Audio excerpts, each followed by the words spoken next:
Northern Premier League ground, where this coming Saturday they'll be able to have 600 fans. And yet tonight, and all the other games, it's not safe apparently to have 600 fans. So it's too many discrepancies in the rules and regs, unfortunately. And I don't want to, sorry to interrupt you, I don't want to, just obviously the two captains are coming together, so I don't want to, Hamza Ben Sharif and Luke Shields for Boston, I don't want to go into it too much about the FA Cup, but I've just seen that the FA Cup first round, if you have to forfeit a game, it's not an automatic forfeit, so if you have to miss the game because of COVID, it's not an automatic forfeit, and that's just come in, whereas, so how do you feel about that? Because Boston had to forfeit their game. Yet in the first round, the FA have now decided that they will make that decision. Well, it almost seemed inevitable, didn't it? Once the big boys come in, it's a little bit harder to turf them out of the competition straight away. So yeah. I understand the restrictions early on because the competition is so compacted, and I suppose their argument will be that as the season goes on, the FA Cup becomes, rather than once a fortnight or once even less than a fortnight at times, it becomes probably once a month. So there is probably an opportunity to get a game rearranged, but as the game gets underway here, it's frustrating. As one of the main teams, really, us, Kettering, Alfreton and now Notts County, to have had to forfeit. But there we go. Let's get on with some league action and look for 3 points, hopefully. Anyway, just a long knock ball from Hamza Ben Sharif, just dealt with by Scott Garner, a long ball forward, and that's just going to run harmlessly through to Brad Wade in the Guiseley goals. You've not missed any action there, just talking about the FA Cup. And it's a shame, obviously, given last year's exploits in the FA Cup, that Boston aren't in it, for this season. So, yeah, heartbreak all round, really, because I really enjoyed the Rochdale games. So anyway, it comes to Duxbury, who's caught a little bit late. He sees nothing in that. He's cleared it long. Jordan Phillips trying to challenge. He's come out to Tom Platt. It's a poor header, really. Ricochets about. Comes to Scott Garner, who pumps it forward. Dealt with by the Guiseley defence, and a late tackle from Scott Duxbury. He's gone straight through the Guiseley player, and I can't see who that was. I think it might be the number 2, Cantrell, for Guiseley. I wasn't watching, I was trying to connect to some broadband, but it was hard to tell with 2 players on the floor which one had actually fouled which, but obviously the way the play was shaping up, it was a Guiseley free kick, so I think it might be a yellow card by the ball account. It was a loose ball, and Duxbury's just stretched for it, and he has caught Cantrell, so I'm afraid, personally, I think that is a booking. It was a little bit rushed from the left back for Boston. And Cantrell's got up fairly quickly. Interesting, because in the only one game that took place between these two clubs last season, 1-1 draw at York Street early on, George Cantrell was actually sent off for a fairly meaty challenge after about 15-20 minutes, and Pilgrims thought they'd go on to win that quite comfortably, but ended up having to come back themselves for a pretty scrappy 1-1 in the end. So same player, same position, but on the receiving end this time. Yeah, a long ball from Hamza Ben Sharif has just gone over the far side, out for a throw-in, which Matt Tootle will take. Number 11 for Guiseley. Johnson's just gone down. I think he might have felt that challenge from Tootle. Tootle just leant into him slightly to let the ball go over the top of his head. So anyway, Green picks up from Tootle. It's going to play out wide to Duxbury. Rolls it down. Thewlis should get there. That's a push in the back, and the referee sees that. And the number 6, Dan Cowan, who then just kicks the ball away. So the fun and games of kicking the ball away and delaying the game start for the away side. Anyway, free kick to Boston United. So Scott Garner and Luke Shields have gone up. Scott Duxbury. Free kick on the halfway line here. Much pattern to the game so far. 3 or 4 minutes in. Rolled it down the side to Jordan Thewlis. Scott Duxbury's going to join in and get on the overlap. It's a poor ball from Jordan Thewlis. Didn't give him the left back a chance to get onto that. Cantrell can clear, and a good touch from Jonathan Wafulu. It's come to nothing. So Hawkins just tidies up. Fitzsimmons will just strike that long. Jordan Burrows will challenge Hamza Ben Sharif, who gets a fortunate head off the back of his head. Through to Brad Wade. So early exchanges. Craig, what are your thoughts? Yeah, it's a little bit scrappy, isn't it? They've obviously had the Duxbury caution after 2 minutes. Johnson going down the far side. Guiseley perhaps just really made a little bit of the running, really. Just not really got going. Dealers had a good chance to play Duxbury in, but couldn't get his ball right. Pilgrim's looking for a way through this fairly robust looking Guiseley side. Yeah, they're physical, aren't they? You can see they're quite strong side. Prince Akapola, I think that's how you pronounce his name. We going for that? Yeah, Polo. Akapola. Yeah. Okay. Looks like an offside. Number 7's just wandered offside for Guiseley. I did have a smile when I looked down the team sheet, thinking of you, Mark. Thinking of there's some cracking names there. Yeah. It's not one of my strengths, shall we say. But I get on with it. I'll do it. It makes people at the radio station laugh their heads off. Some of my pronunciations, but you're the Paul Merson of BBC Radio. Yeah, exactly. Entertaining. You always have a smile when you get some names on the team sheet. Anyway, Scott Garner does brilliantly there just to tidy that up. Gives it to Scott Duxbury. And the left back clears his lines, and that's just gone out for a throw-in. So 0-0 here. Mark Hone, BBC Radio Lincolnshire, alongside Mr. Boston United, Craig Singleton. Still 0-0. About 7 or 8 minutes in. Fitzsimmons strikes it left-footed, which is not his favoured foot, shall we say. But it was a good strike. 2-2 into Platt. He will turn, give it to Duxbury. He'll open his body up. He'll play forward. Now he's going to have to go into Platt. And back to Duxbury.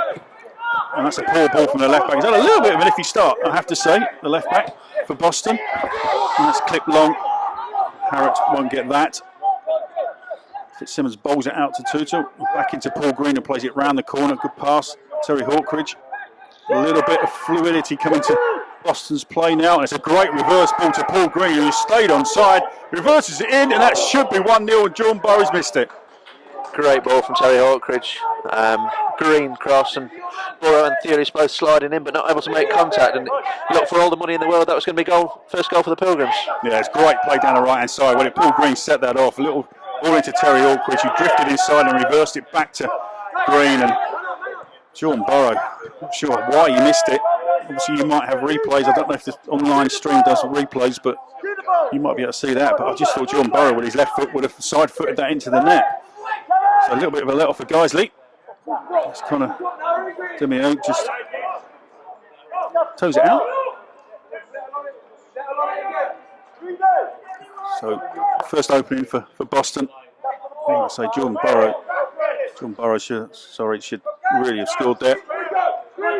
First time of Boston have really strung some passes together and just carved Guiseley open. Let's be honest about that. Ball's back with Wade, the goalkeeper for Guiseley. Gone nowhere, and Paul Green again. Playing into Tom Platt. Just beginning to get in a little bit of a rhythm now. Boston knocking the ball around. Hawkridge plays Green again. Green's just wandered around a couple of times, and that's a great little reverse ball to Matt Tutu. Will they'll get a free kick for that, or he'll let play on the referee? Yes, he does. Tutu tries to get the cross in, but well defended over that far side by Guiseley.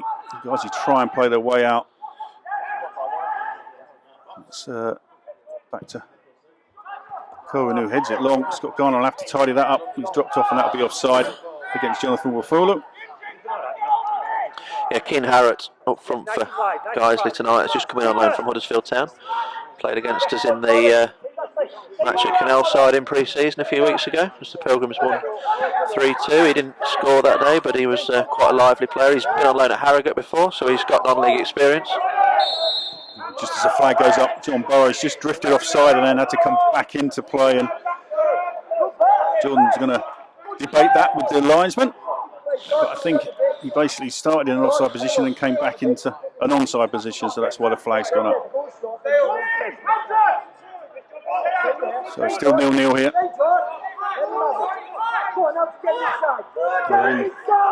10 minutes just played. Only one real chance that coming for Boston United. Good link-up play down the right-hand side. John Burrows should have scored, really, in my opinion. As Polo just helps it on. Jonathan Wafulu now in the centre forward position. Tries to play a little 1-2 with Howarth, but it didn't come off. Hamza Ben Sharif for Guiseley was just see that out for a throw-in. So just a little bit of signs of Boston United getting it down and passing it. It's a fantastic surface here, we have to say. It is, yeah. I was getting a few texts this afternoon saying, "Is there any plans for a pitch inspection?" But no chance at Gainsborough. They don't lose matches to the weather. We've had a relatively proud record up until last season at York Street, but Gainsborough very rarely have a match off for any reason, especially waterlogging. So never really on the radar today. And considering this is the third match we've played here this week, including the FA Youth Cup since last Thursday, it's still in great nick. Yeah, it does look. It just the ball rolls really well on it. So John Fielders now just sending it back to Duxbury, who's got a great ball in. And unfortunately, John Burrow just gone into the near post. If he'd have gone round the back of end of Ben Sharif, he would have maybe had a chance there, but headed out for a corner. It's taken quick. Hawkridge and Green over the far side. Hawkridge will probably swing it in left-footed to the far post. Jonathan Wafula misses it for Guiseley, and it's come back out to Jordan Thulis, who will take Jonathan Wafula on. A little step over. Jonathan Wafula gets the ball, and that's a corner to Boston. Brings back memories of that FA Cup goal, doesn't it? Wafula against the crossbar. Whipper whips it back in and Dealers with a header. Seems like a lifetime ago, doesn't it? It does, I'm afraid. And then the whole ground, all I can say is it erupted. It did, yeah. Scenes, as they say. Fantastic scenes. That roar, I will never forget that.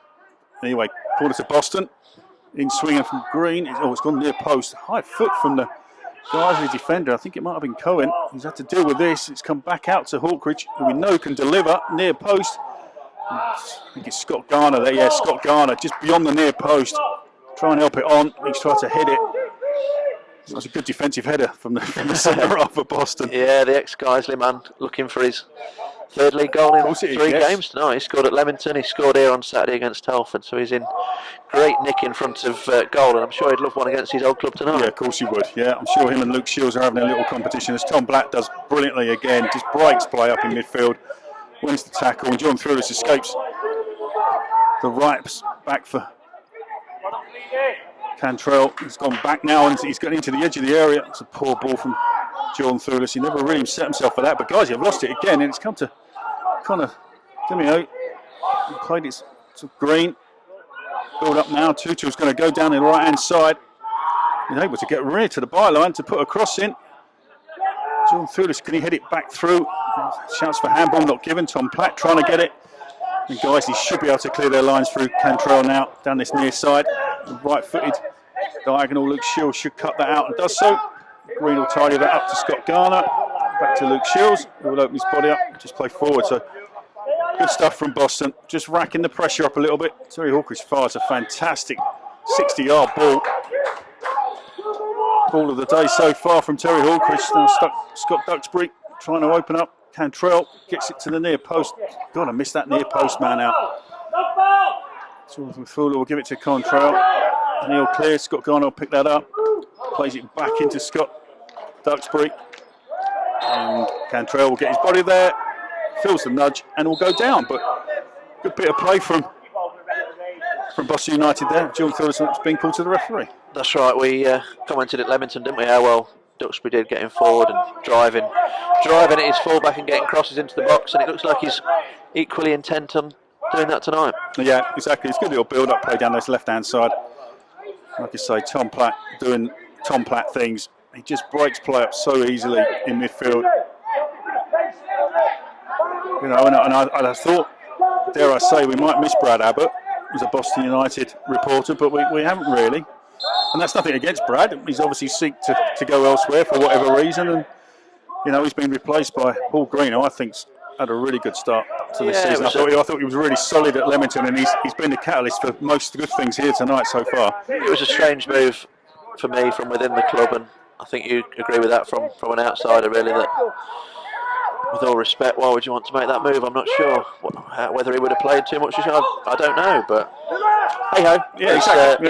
He's made over 100 appearances. He's did great things alongside Andy Thanodge. You know how good they were together, but Pilgrims have moved on, and like you say, bringing Paul Green and Conor DeMeo in, two excellent recruits for this level. Yeah, exactly. Yeah, there's a good balance, isn't there? Paul Green's got that such vast experience of being at a high level, and he's gone in behind there. That's a fantastic run, which wasn't picked up, but they played it short. It's come to Hawkridge, but it's just a good combination of the midfield again from Boston United. DeMeo now on the ball, trying to play forward but can't, has to go back to Garner. Goes to Tutu. Going to drop it in short to Holt, to Green. And he flicks it in. Great rotation. Oh, linesman. Why'd you put your flag up, linesman? It's a great play from Boston United. Terry Hawker just drifted offside slightly. Yeah, it's about the third time that the Pilgrims have worked their way in down that right-hand side. But the offside flag went up. It looked a tight call, but Lyons was right in front of the action, so we'll give him the benefit of the doubt. But I think that looks like United's main attacking route at the moment down that right-hand side.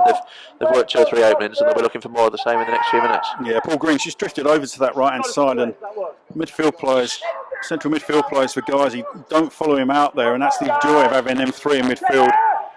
Hamza Ben-Sharif will just touch that back to Wade, who will clear his lines. Like I say, Paul Green just drifts onto that right-hand side, and he just causes an overload on that right-hand side, and Terry Hawkridge and him have combined really well with Tutu, and Tutu's got forward, Green's got in that space, and Hawkridge has got in that space. So, like you say, Craig, that right-hand side looking very strong for Boston at the moment. He's not missed nothing.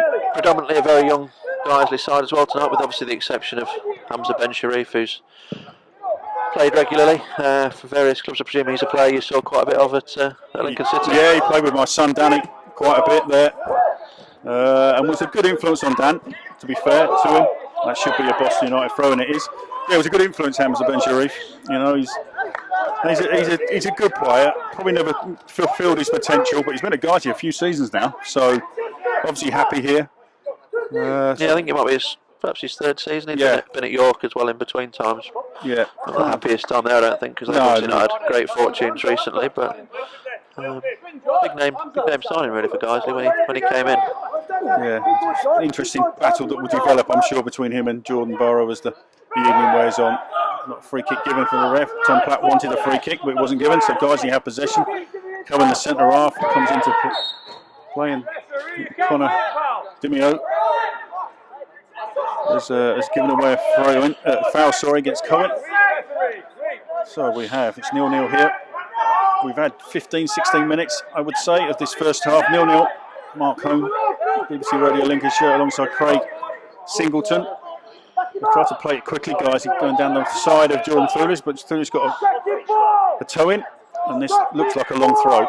You wouldn't have your left back, which I presume is the left back or left side of midfield play, come all the way over to the right side to take a throw in, unless you're going to launch it into the box. Yep, opportunity now in Guiseley have got a long throw in. Is it Brad Nicholson to take it? Trotted over from left back, it usually is. Yeah, it's Brad Nicholson. He's got a hell of a throw in, and they try and pile everybody in to see what they can get. Wafula tries to win it. It's headed clear, and the Pilgrims defend that pretty well in the end. That's fantastic play from Connor Dimio. And that's a great run from Julian Thulis. He's actually kept himself on side. He's attacking the last man, Cowan. There's a man on the outside. He's going to go on his own. Oh, that's a fantastic sag from Brad Wade. What a fantastic break from Boston United. That had pace, power, everything you wanted for a counter-attack. Excellent, yeah. Thulis, you wondered, was he going to square it to Paul Green, who was alongside him, but he's the man in form. He backed himself to score, but Brad Wade made a good save, and from a moment of danger defending a long throw in, the Pilgrims were very nearly 1-up within 10-15 seconds. Yeah, Conor Demio just showing his skills there on the edge of the box. So the corner comes in, I'll come back to that. Scott Garner can't get that. It's headed clear by Ben-Sharif. Duxbury just can't do anything but just put it in, but just go back to Conor Demio. Just a great play on the edge of the box. You know, he had a little trick to get himself out of a tight situation, then reverse the ball back into Hawkridge, and obviously then Boston were away, so playing with a lot of confidence, Boston. So they should do. They've won the opening 2 games. They're trying to play in down the side of Luke Shields. Luke Shields will get there. Just to tighten up, try and block across, and that's great play from the centre half, Luke Shields. Trying to get Harrott was trying to get the cross in, and Luke Shields, the centre half, had just drifted over to the right back area. Did a good job of the right back, stopped the cross coming in, but it'll be another long throw coming in now. Yep, Nicholson on his favoured side of the pitch now to launch this one in. It's one of Guiseley's real weapons. It's a good throw. You see a lot of long throw-ins now, but Nicholson's got a reasonable length on that. Yeah, good headed clear by Tom Platt. It's going to come out. That could be handball, and the linesman's going to give that. Yes, he will. Yeah, can't quite see who handballed it. I think it was Wafula. Oh, it was Jonathan Wafula. Yes. Yeah. He's not happy with the decision, but I thought it was handball. I think you could tell. I think he was more frustrated. I think it was definitely used his hand to stop it. Number 4, Mark Howarth on the edge of the box. He's heading it back in, and we'll try to control it, but just dropped off his left hand, and the linesman spotted it and helped the referee out, which is good to see. So Duxbury fires it forward. A bit of a poor ball from the left back. And that's a good tackle from Tom Platt on Prince Akapulu. So Guiseley throw in front of us. Cantrell with it, throws it in short to Harrop. And Luke Shields just tidies that up. Scott Duxbury should hand that back to Fitzsimmons, a little bit short, but good goalkeeping from Fitzsimmons. Didn't do anything, that should be a free kick. Referee, and is. So Cantrell. Yeah, not a great clearance on the goalkeeper, but DeMeo almost rescued the situation by winning the Pilgrims a free kick in their own half, relieving a little bit of pressure and giving United the chance to get back up the field and try and get back onto creating opportunities, which they've done relatively regularly so far. Yeah, I quite like Fitzsimmons' clearance. He wasn't sure on his left foot, so he just used his side foot to get purchase on it. So I don't mind the goalkeepers doing that if they're not sure about how the ball's coming to them. I'd rather that than them take a wild swing at the ball and miss it. So Terry Hawkridge, little body swerve from Terry Hawkridge. Great play from the wide right player. Now Duxbury. It's a poor decision from him, and that's not a free kick for me. But he's got away with one Duxbury there. Yeah, it's very soft looking to me, that, but yeah. While it's going that way, we'll take it. Exactly, yeah, exactly. So Scott Hawkridge over the ball. Terry trying to find a little angle to find something. He does. Up to Jordan Burrow. Second balls. Fortunately comes for Paul Green. We'll play it into Tutul. Plays it round the corner. And Green's in again. Great link-up play. Comes to Jordan Burrow. Oh, he just a right foot shot. He tried to bend it in the corner. You can see what he was trying to do. But Brad Wade was equal to that. So that's 2 good saves from the goalkeeper from Guiseley. But again, Paul Green just drifting into that space in between the left back and the centre half. And again, Jordan Burrow's caught offside again. But yeah, that right hand side again, Craig, like you said earlier. Green just showing his class once again, didn't he? Yeah. Bearing in on goal onto his left foot, picked out Jordan Burrow, and it was perhaps not disguised enough. I think Brad Wade knew where it was going, didn't he? And it wasn't the most clinical hit in the world, but still a good save from the Guiseley keeper, and he's kept his side level so far with a couple of decent saves. Yeah, he has, yeah. Yeah, it's Paul Green, it's Howarth that's marking him, and Howarth doesn't know where he's running half the time. He just runs off the back of him, and Howarth, the Guiseley midfielder, just can't keep track on him. And that's going to continue. I would suggest that will continue to happen. Cantrell just tidies it up. Acapolo will go through. Cohen back into Cantrell, and that's Acapolo. Duxbury's just got to be careful because being on a yellow card after 2 minutes, not that sort of challenge just then warrant a yellow, but if you add up 2 or 3 of those, the referee might just say, actually, I've had enough of this. Yeah, exactly. You keep fouling it, it's a totting up process, and Pilgrims could be down to 10, so you've got to be careful not to get too involved too early in the game. Yeah, Craig Elliott's already warned. As Josh Askew goes out to the light-for-light replacement if needed, he goes out to have a warm-up. So yeah, he's had an indifferent start to the game, Duxbury, as well, so you really don't want to be a man down here. He's put himself under pressure, like I say, with that tackle in the first 2 minutes. So Cantrell, and I think it's Howarth over the free kick here for Guiseley. Dangerous position. Howarth with his left foot will whip it in. That's a great delivery. What a fantastic delivery from Howarth, the number 4 for Guiseley. That was whipped in with pace right into an area where Fitzsimmons couldn't get to it. And the nearest player to it was the number 10. Was Lebron and Becker. Yeah, and Becker. That's the sort of ball you'd like to attack with the centre half. You just bully somebody to get your head on that, and he just throwed a leg at it. So whoever was holding on to him, in a way you can hold on to somebody in a penalty area without giving a penalty away. It was good defending, really, because that was a fantastic delivery. John Burrow helps you on. John Thurles is in behind. Great flick on. If you can cross it to the far post, Terry Hawkins was there. He can't. He's going to come back inside, and he's gone for the shot. Oh, John Thurles gets his head up. Terry Hawkridge made a great run to the far post. John Thewlis had just wedged it with his left foot to the far post. You never know what could have happened. But it's gone out for a corner in anyway to Boston. The delivery's not been great so far with these. No, it looks like Hawkridge is on them down in this corner, and it's perhaps the place you are missing Andy Thanodge from a set piece point of view. Obviously, we saw him deliver at Leamington with three assists. So when you take him out of the team, you obviously need someone else to take your corners. Yeah, exactly. Not that Terry's a bad corner taker, but they haven't really come off as yet for the Pilgrims. No, Andy just puts a little bit of different. He puts a little bit of in swing and a little bit curl on it with a little bit of pace, more than Terry does. So it'd be interesting to see. Andy Thanos is on the bench. Again, Scott Duxbury just plays it. We're expecting a run, and it wasn't one. Scott Garner will just have to see this out. A big header from the centre half, which is well done. Duxbury helps it on. Tom Platt just needs to get goal side of that, and does brilliantly. Tom Platt, just Tom Platt doing what Tom Platt does brilliantly. John Thewlis now picks the ball up. He's going to try and twist and turn. Control. Going up a blind alley there. Duxbury then hooks it out and just having a little bit of a not been his night so far, has it? 20 minutes, isn't he?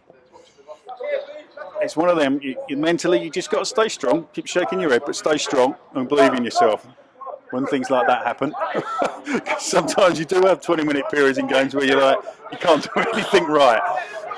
You just need to get through it, I think.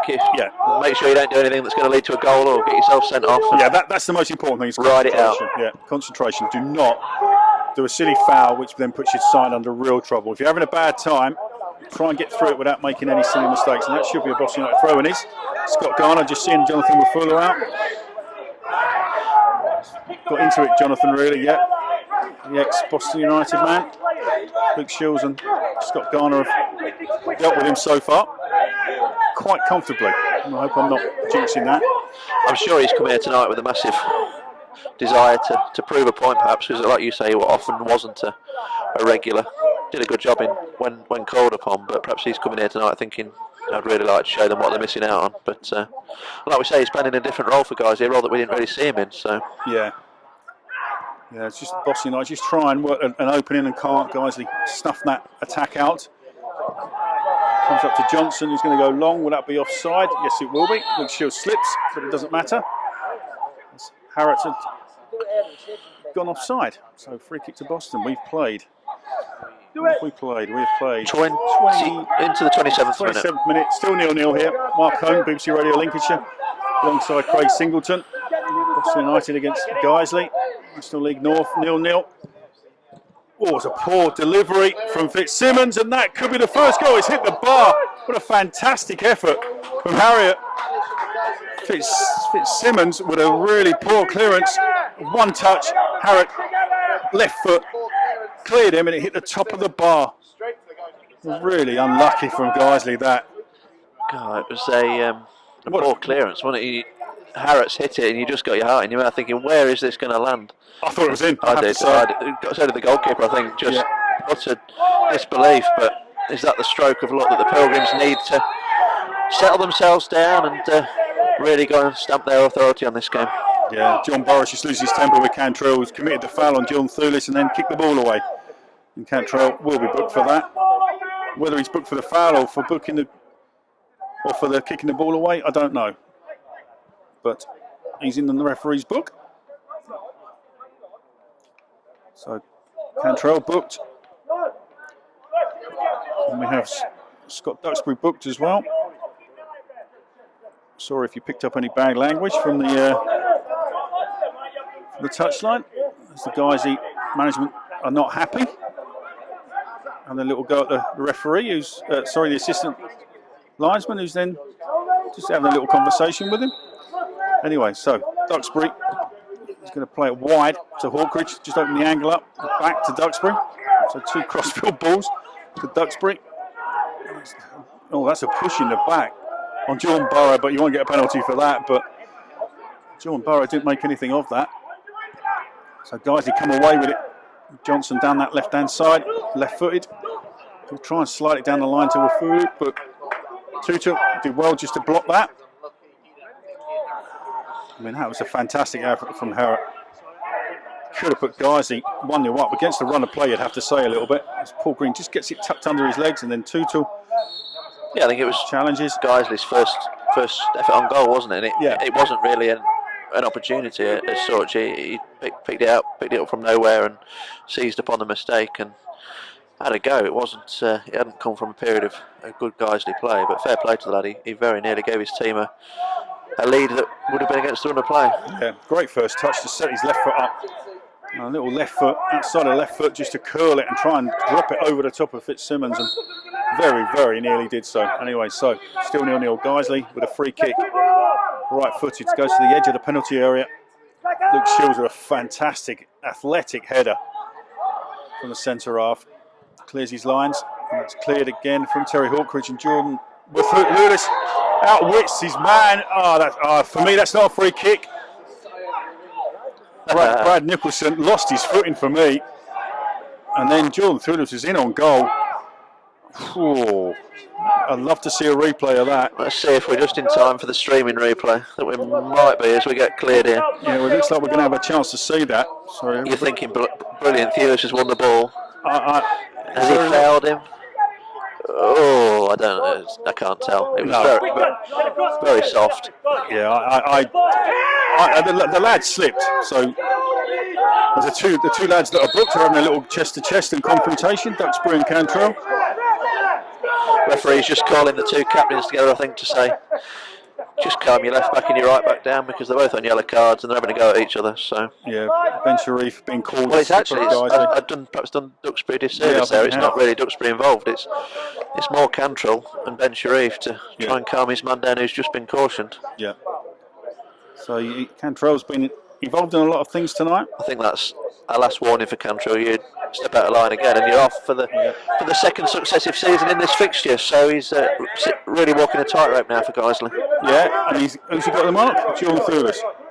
Yes, or Terry Hawkridge if you're. Play swap. Yeah. So he's. But then again, it's the same for Duxbury, isn't it? He's only one slip away from an early bath. Yeah, exactly. No, it's into Terry Hawkridge, back to play. Into Tom Platt in central midfield, out to Tutul. As they come down this right-hand side again, Boston, they'll have to come back out and start again. Luke Shields just gets it stuck under his foot, but enough time to get it back to Fitzsimmons, and that's a better clearance from the goalkeeper for Boston. Tom Platt will win that in midfield. And that's a little tug on him. Tom Platt, I have to say, Tom Platt does things that he doesn't get noticed. It's one of them positions on the pitch where he doesn't score wonder goals. He doesn't do brilliant things in terms of saving things off lines. He just does what he needs to do. He breaks play up. He gets involved around people. He does chip in with the odd header that assists, but he is a fantastic player. A long ball into the box. Jordan Burrow, a challenge, doesn't get that. Nicholson heads it clear. So it's Cantrell over there. Clears it clear. It's come back to Hawkridge, who comes back on his left foot and does a little bit of a twist that does brilliantly, and he tries to get it on his right foot to cross, but Cantrell does brilliantly to stop the cross. Yeah, he couldn't quite get the yard of space he was looking for to whip that in. I think he'd got the opportunity to put it on his left, but felt happier to try and get it back onto his right. But Program's still coming forward now and still searching desperately for that opening moment of quality that could get them the first goal of this game. Yeah, Green, unfortunate not to get onto that pass in the penalty area. It's tidied up by Guiseley. Keep probing Boston United. It's into Jordan Burrows on the edge of the area, just trying to work something here. It's come out to DeMeo, and Terry Hawkridge will just fire the cross in. Come to Jordan Thulis wide, but Scott Garner had fouled Cantrell in the penalty area. It's a free kick to Guiseley. So 0-0. We've had just over.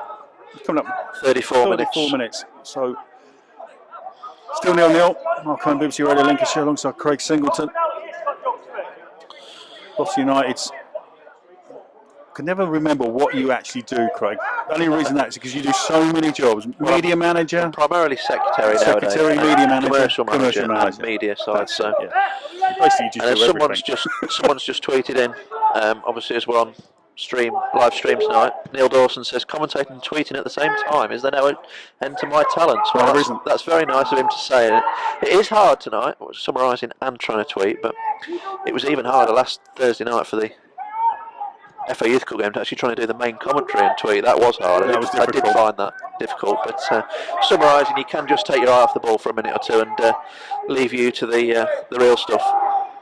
Yeah, I'm able to kind of just fill in a little bit if I know you're going to be on your laptop, so it does work well. Scott Duxbury does brilliantly. Gets Wafula, gets across into the far post. Green comes out to try and head it. He's come to Hawker. What a strike that is. Oh, it's blocked. I think it was Cowan, the centre half, or Nicholson, sorry, yeah. the left back.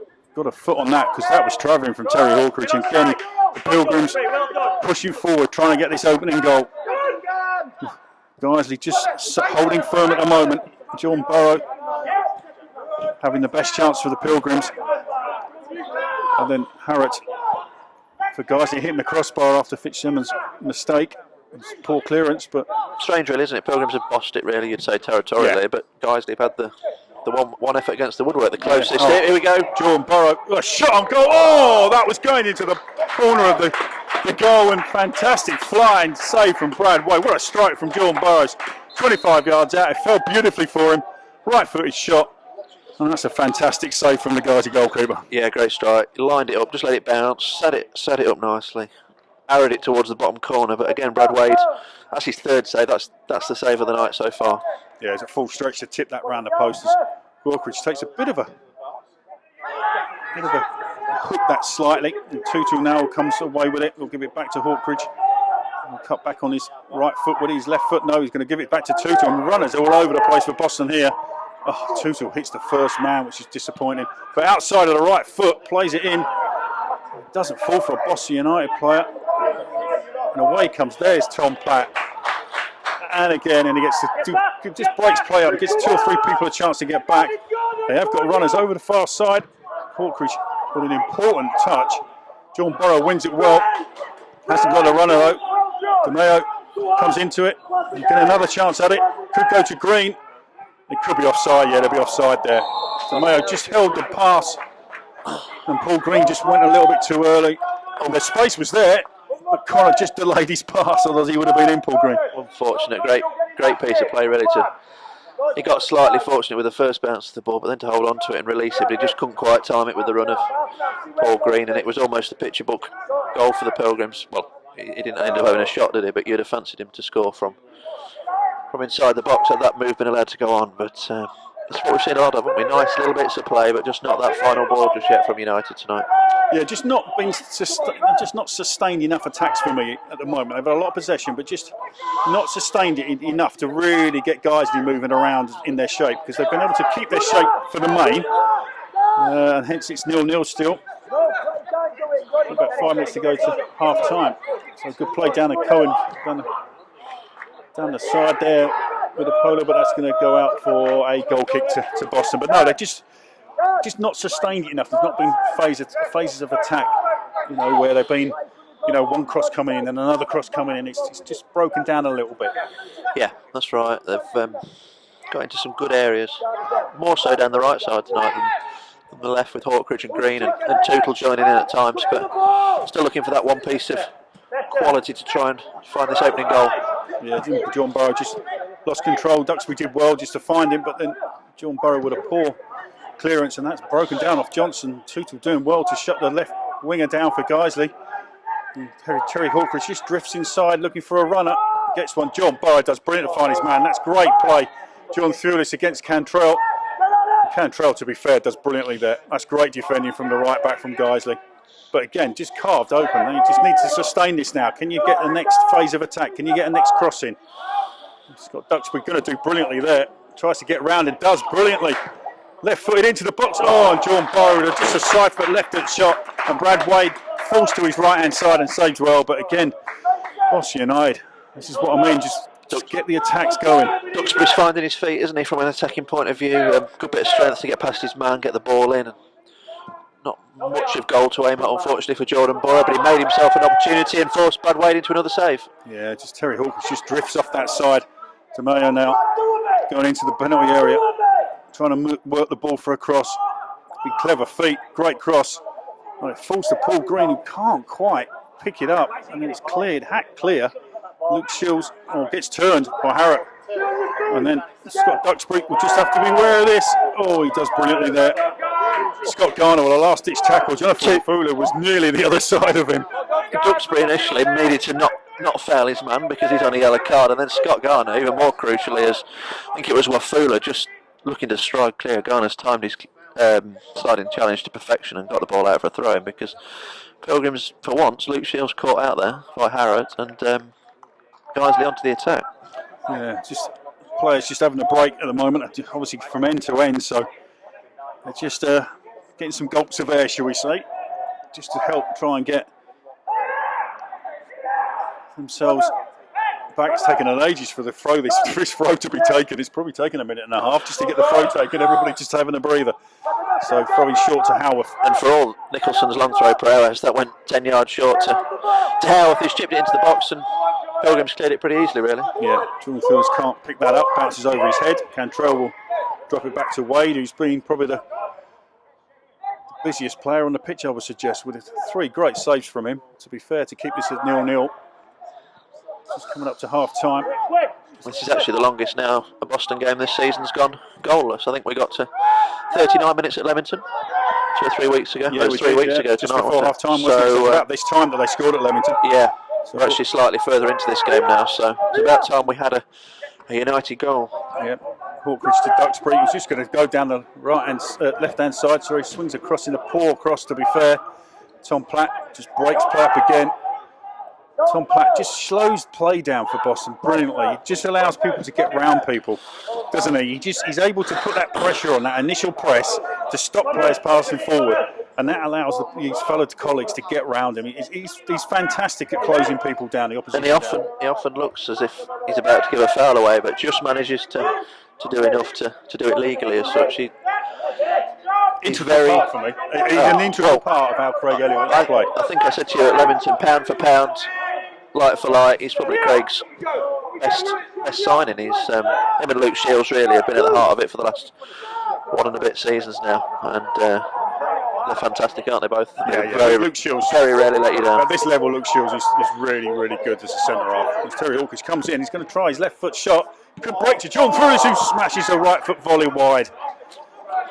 That could have gone anywhere. Yeah, I thought he had a lot of goal to aim at. The goalkeeper seemed fairly rooted. I'd have to see that again, but yeah, I think he just snatched at it somewhat. Here's the first goal, but not to be. Yeah, he just snatched at it slightly. It just dropped, and he just kind of an instinctive right foot volley, but it flew probably 5 or 6 yards wide. It actually looked closer here than it did eventually. Yeah, he just snatched at it slightly. Just watching the replay. Have a lot of goal to aim at, but like you say, just instinctive first time effort and well wide in the end. Yeah, Scott Garner does brilliantly against Wafulu, but DeMayo can't get it. And there's that man Platt again. Bring it forward. DeMayo comes back onto Green's pass, clips it forward to Hawkridge. Terry will keep that in. Yes, he will. He might swing it on his left foot. No, he's going to set up Tutu for his right foot. Tutu has a touch. Gives it back to Hawkridge. Now can they work an opening for a cross? Terry Hawkridge's left foot. But that's good play from the left back Nicholson.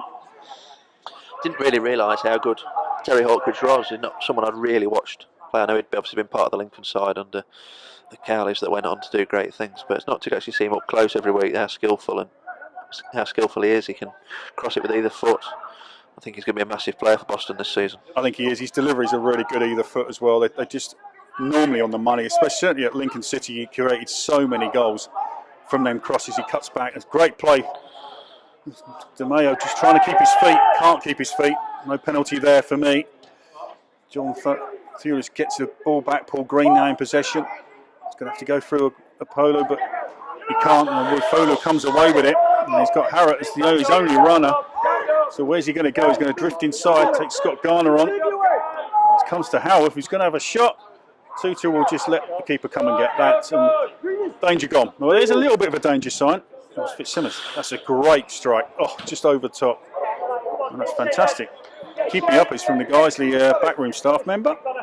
Great first touch. Had a little giggle on the bench. And yeah, it's big Paul Clayton down there, who's played up front for numerous opponents over the year. Alfreton, Harrogate, Gainsborough, I think he had a spell. I thought I recognised him. Been a big thorn in United side over the years, but he's Well, he's still registered as a player. I know he came on for Guy. I think he came on for Guiseley in that Hereford defeat that you were talking about. Right, okay. But I think he is now sort of a late 30s. I think he's an emergency option really for Guiseley nowadays. But been a good weapon in his time for the non-league clubs that he's played for. Yeah, I'm sure I recognise him from when my lad played against. Would have played against him, I'm sure, over the years. Anyway, 0-0, coming up to half time. Tutor will intercept that. Howard's poor pass. And guys, you're stretched a little bit here. It's going to be played into Thewlis, back into Green, who gives it back to Demo, and that should be the opening goal. Fantastic interlink play from Boston United. What a bit of play that is. Started deep in their own half. They worked it all the way across to the right-hand side. Paul Green again in the heart of everything. And it's played little 1-2s off Jordan Thewlis. Paul Green sets up DeMeo with his shot, trying to find the top corner. Sailed over the bar, but again, fantastic play from Boston United. And they should be in front in this game for me. So you thought that was the one opening, didn't you? Great piece of play. Ball laid back to Mayo all the time in the world, but just got too much on it and ball cleared the crossbar. Yep. 2 minutes of added time here. The end of the first half, and that's a bad tackle from Cohen. Well, that should be a booking. It's a bad tackle by Cohen on the. There's shouting some instructions from the guys he bench. It's not the referee. I think it's his players. He's got away with that. It didn't look like he. It's a tackle from behind. Dan Cohen could have picked up a yellow there, but didn't. Technically, should be a booking for me in this day and age. A few years ago, that would not be a fact. Well, no, would not. Well, it would be a free kick, but it certainly wouldn't be anywhere near it. We're going to put players that just run off. But anyway, Terry Hawkridge standing over the free kick. Well, that is not 10 yards away. Harrott's not 10 yards away, but they're going to play anyway. Played into the penalty area. Scott Garner trying to jump above. Hawkridge, might keep this in. That won't go out. It's going to stay in. Oh, great reverse ball. Paul Green. Oh, I thought he was going to cross it. Didn't. Needs help. Terry Hawkridge has come back over to the other side to get in. Paul Green again, finding so much space into DeMeo, and that's over the top again. It's shooting practice at the minute for Boston, but they can't get this opening goal. No, Green didn't seem to want to take it on his left foot, worked it back for Hawkridge to start again into DeMeo, and that's twice, in 2 or 3, 4 minutes now that he's gone, well, close, but not close enough. It hasn't tested Brad Wade on either occasion. Yeah, DeMeo just needs to get his shot on target, really. He's had 2 good openings there where he's been able to get his head down. Terry Hawkridge is now being called to with Luke Shields. Terry doesn't normally Terry's not normally very vocal, I have to say, especially on the pitch. I don't ever remember him being. Luke Shields, the referee, in a deep discussion. Not really sure what's that for. No, it wasn't as if he shouted at the referee for an obscure decision, because the Pilgrims missed another chance, haven't they? It wasn't Terry's not anything of note. Terry doesn't come across as that kind of player. I've never known him being called to a referee for being verbal towards a referee. So strange one that. Luke Shields goes up with Fuller, who gets the flick on, and Harris can't get that as Tootle tidies that up, and that's half time. So, sum up with that. Boston United having the majority of the play. Brad Wade, the Guiseley goalkeeper, has kept him in it with 2 or 3 fantastic saves. Connor DeMeo had a couple of chances as well towards the end of the half, but Boston thankful for the crossbar coming to their rescue, Craig. Yeah, I think Brad Wade's made three good saves, progressively got better, more crucial as it's gone on, and I would say Connor DeMeo not quite got his angles right yet from distance, but then, like you say, Cian Harrott so close to giving Guiseley the lead out of nowhere, really. An opportunity to strike from a poor Ross Fitzsimon's clearance, which he seized upon, and what was he, 35-40 yards out, and has hit it instinctively, and thankfully for United it's bounced off the crossbar to safety. But other than that, Guiseley haven't really created anything other than 1 or 2 long throw-ins, but the Pilgrims have dealt okay with those. So I'm sure Craig will be relatively happy that this game is still there for the winning, but he'll just be that slightly disappointed that the Pilgrims haven't so far managed to find a goal. Yeah, they go through the chances very quickly. John Burrows should have scored for me. Great play down the right hand side. Paul Green squared it to him. Yeah, should have got with left foot. Yeah, probably missed his kick in front of goal, didn't he? And then from memory, Wade has made saves from Thewlis, Burrow, and there was a third one, wasn't there? Yeah.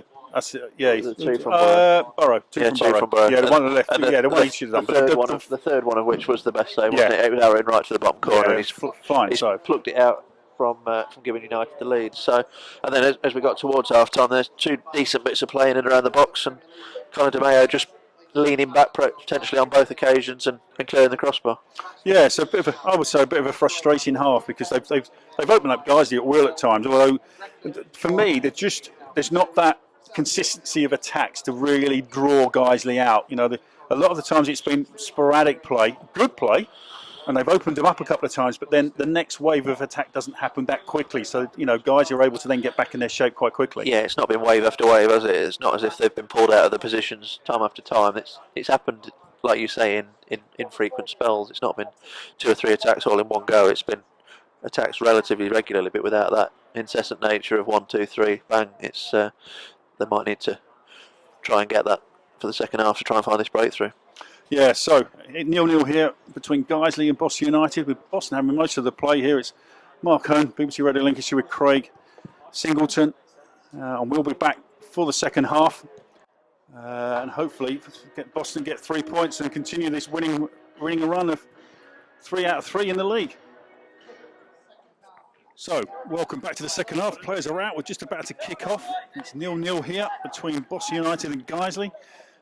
Boston having probably the better of the play, shall we say, in the first half, but Guiseley probably coming the closest with a fantastic effort that hit the crossbar. There's been a substitution as well. Looks like Guiseley are making a substitution. Number 16. Nathan Newell coming on for Guiseley. Nathan Newell. Replacing Mark Howarth in the Guiseley midfield by the look of it. So I'm not sure if that's an injury. I would have thought so, because Nathan Newell's only just come out of the youth team, and Mark Howarth's a first team regular, so I would imagine there's an injury there. Yeah, you would think there probably was an injury anyway. As we get underway, Boston United kicking to our right as we look and sit here in the back of the main stand here at the North Home at Gainsborough Trinity. So Boston looking to try and capitalise on that first half performance where they were, dare I say, much the better side. Missed a few chances. And Brad Wade, the Guiseley goalkeeper, found in their way 3 fantastic saves. One of them from John Burrows was fantastic. Fingertip save. Tutul comes down the right-hand side, going to drift inside the substitute. Newell. Tutul just trying to find a way through, plays it out to Platt, and then goes into Duxbury. Duxbury just drifts inside. He's trying to outwit Cantrell and does. It's back out to... Oh, Duxbury does brilliant to duck inside. He's going to hit it with his right foot. And again, it's a shot that goes over the bar. How many times have we said that so far, Mr. Singleton? Yes, great skill from Duxbury to cut in field, but then really undid his work. I don't think he was ever going to score with his right foot, was he? Just the way he shaped to go to it, he just thought he'd earned that opportunity to have a shot by cutting in so nicely. But if that had gone in, I think you would say it was going to be your night. Yeah. Duxbury just has to be careful with the tackle. He's already been booked in the first half, remember, alongside Cantrell. So Scott Garner tidies up well. Fitzsimmons this time with his left foot makes a better clearance. Jordan Burrow will get, we'll just see a free kick. Paul Green just going down under the challenge of Johnson, but nothing given. Cohen will clear for Guiseley. See if they make any tactical changes. Pola comes out, and that could be a free kick, but he's going to let go. Newell comes in, a substitute, left-footed, puts the ball in. Scott Garner, good position from the centre half. And Duxbury does brilliantly there. Takes 2 players out of the game. De Mayo will play it to Jordan Thewlis down the left-hand side. And he'll run at Cohen at pace. He's inside the area, cuts it back, misses everybody. You can hear from Craig Singleton the disappointment. Hawkridge with a great ball in the box. And that's headed clear. Comes out to Duxbury. Just plays it back into Thewlis again. So what will Jordan do this time? He's going to cut inside. It's a shot. Oh, and that's not far past that far post from Jordan Thewlis. Cuts back on his right foot. Tries to bend and shape it into the far post. And I don't think that was very far away at all. Thought that was the moment. Pilgrim's getting closer and closer. Thewlis cutting into the box, working himself a yard of space and just bending it. Looked marginally wide of the far post, didn't it? And from one end, just surviving a slight scare when Newell got himself into the box. Duxbury really instigating the breakaway with a fine piece of skill, and ball eventually found its way out to Thewlis as Guiseley come forward again here, and Fitzsimmons is committed, but his Pilgrims survive. Duxbury's done well again and gets the ball clear. Well, good play from De Mayo there under severe pressure. Holds on to the ball, plays Tom Platt. And they get the ball. Oh, it's going to come through to Paul Green. Can he get his head up? Just hasn't quite got the pace. Paul Green has been held onto. That's a free kick. That's a technical foul, shall we say, from Nicholson, I think it is. Yeah, Green, very skillful, good play, but just the wrong man to be charging into space with not really much support on hand. But Pilgrim's got themselves a free kick in a reasonable position halfway inside their attacking half, which Green's going to take short to Duxbury, and Duxbury once again on the ball down that left hand side. Oh, great ball to the far post, and there's nobody there again. Just frustrating evening so far if you're a Pilgrim fan. You haven't quite found that opening goal. Good approach play back out to Hawkridge. He'll cut back on his right foot. No, he's going to cut back on his left foot and right foot, and then it's just drifted past the post. John Burris is having a little go at Terry Hawkridge because as a centre forward, it's that old saying, isn't it? Because Terry will shape to go on his left foot, and John Burrow will make a run to cross it, and then once Terry comes back onto his right foot, John Burrow stood still, which makes it very difficult for your centre forward to make runs if you're not sure when he's going to cross the ball. I think that cross went in at the third attempt. It looked like he was going to go right foot, then left foot, and eventually it did go in with the right. And by that time, Jordan Burrow's not able to make the movement the third time as Boston come forward yet again here. It's fallen to Paul Green. And to Terry Hawkridge, who can cut inside. He's going to shoot. No, he's going to set up Tom Platt. Tom Platt just refuses the shot. Tootle then back to Thewlis. Back out to Tootle. He's going to get there. Can he wedge it? He can. Jordan Burrow just got underneath it, and it's headed over the top of the bar, and Craig Elliott just throws his head back in frustration. Again, down this right-hand side, guys who don't follow runners, and I think that's what their bench were going berserk at. They just don't follow runners, and Tootle does really well just to dig the cross out from the byline. And Jordan Burrows just couldn't quite get over the top of the ball with his header, and it just floats over the top of the bar. I think Guiseley defended that pretty well, really. They made sure Burrow couldn't really get a run on that. And although he did make contact with Tootle's excellent cross. I'm thinking Terry Hawkridge potentially, but we'll see. Yes, it is. Should be a manager, Craig. Well, we'll see. I've got a reasonable idea of the tactics and things that the team employ, so I think it's a fairly obvious one. You're a goal up. You've got everything to lose now, so get that extra defensive-minded player on to concentrate on holding on to this lead for what is now the last 3.5 minutes. Yeah, you don't want any crosses coming in. De Mayo gives it back out to Hawkridge. Right foot will deliver. Just drifted off to his left foot. Jordan Thewlis picks the ball up. Going to twist and turn in the penalty area. Defenders don't want to touch him, but Apollo does really well to clear that. Luke Shields will just chest that back into Tootle. It goes back to Scott Garner. And that'll go back to Duxbury. One thing United haven't had yet this season is a penalty, and you do wonder if there might be one coming, because if this attacking play carries on, then Guiseley are going to struggle to keep it at bay if there's going to be a stray leg or two. But Thewlis caught offside there as another promising attack comes to an end.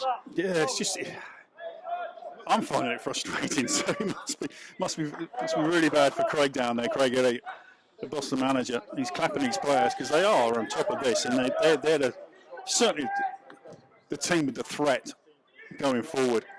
They just need that opening goal. Just something to fall for them, or a bit of a defensive error.